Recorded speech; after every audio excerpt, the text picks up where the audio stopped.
So, Well, I like what you said when you said that it should be a choice, and that to require people to stay home, require people to not go to work, and to arrest people for trying to make a living.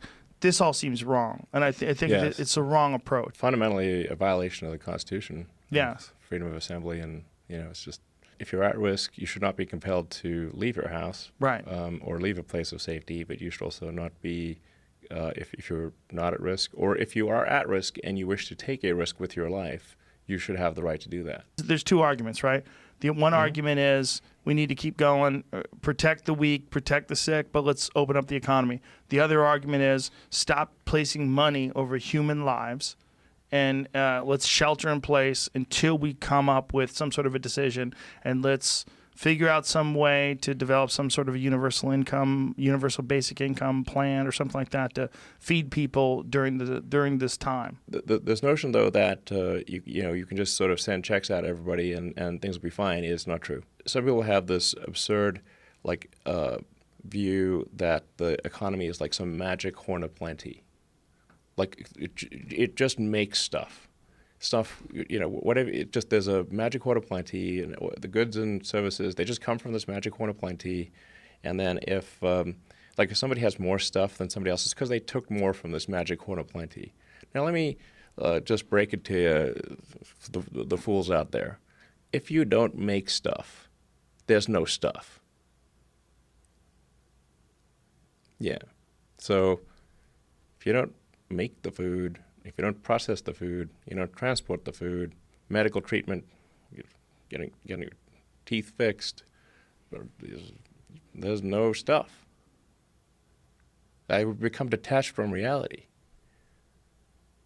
You can't just legislate money and solve these things. If you don't make stuff, there is no stuff.